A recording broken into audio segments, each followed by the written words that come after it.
You need to let people make their own mistakes. Let people, if they want to shy away, if they want to hide away, they should be allowed to do that. And even if they're doing the wrong thing, even if, their potential is more, or that they would really like to be doing more, it's not up to you. You really have to let people stay where they are.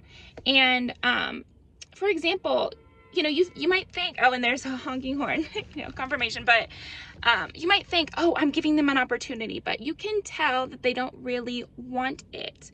And even if it's from fear, that's just not your place. It's like if you were a teacher and you can tell that somebody's really shy, and so you are giving them an opportunity to speak up in class. Actually, that translates to you being mean, because you're putting someone on the spot when they don't want to be put on the spot. So it's one thing to give people opportunities when you can feel them wanting it. You can feel that they want to do more, and they're putting themselves out there in reality to do more. But if you're just pushing people to do what is right for them before they're ready, that's not right. That's not right. So you got to stop doing that. If people want to hold themselves back and be withholding and be closed off and pretend that they really feel a way that you intuitively feel like they don't feel, that's their right though. That's their right. That's their right. If they want to feel that way or pretend and put on that face, and choose to wake up and put on that face, that is their right to do.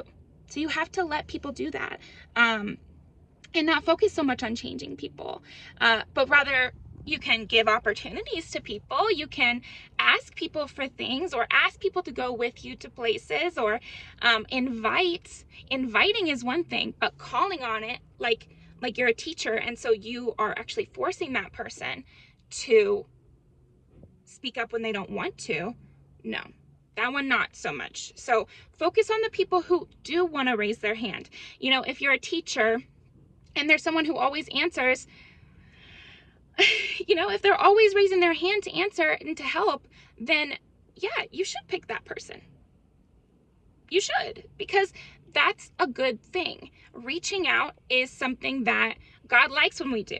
I always think of that Bible story. It's not like I'm a super Christian or anything, but I think the Bible has a lot of good metaphors and that sort of thing. And there's that story about how Jesus is walking down the road with his posse, and through a crowd of people in biblical times. So it's like smelly people, people with all kinds of stories that he doesn't know anyone. He's in a new city, and he's just walking down the street, kind of getting mauled a little bit with his bodyguard of disciples around him.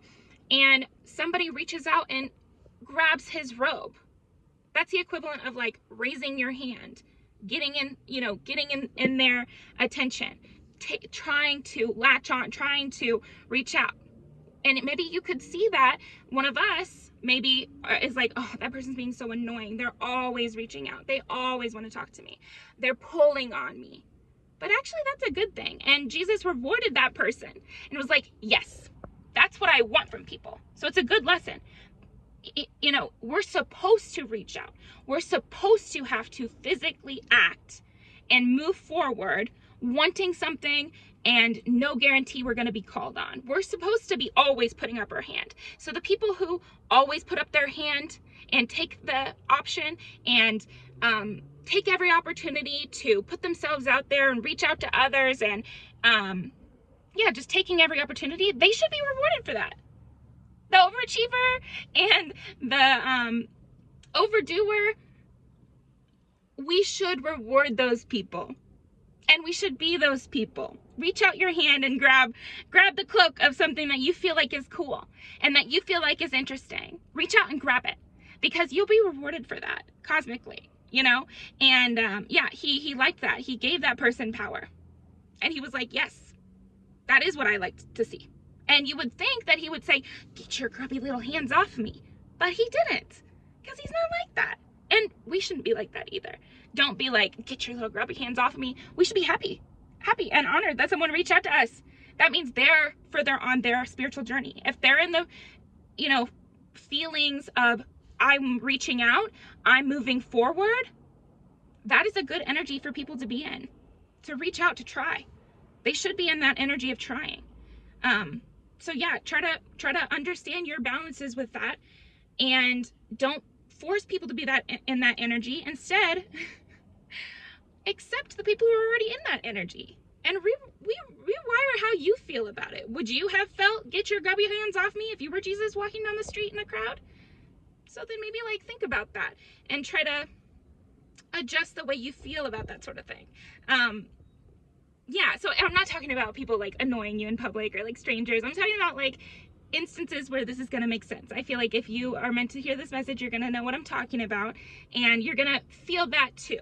And just remember that it's good for you to reach out. It's good for you to try. It's good for you to send that first text if you want. It's a good inclination, and that means you're further on your journey, because you're already in that energy of going out there and not withdrawing. But don't be mean to the people who withdraw, and don't judge them too harshly, because that's their choice. You got to respect people's choices. And that's that. So thank you very much. I'll see you next time.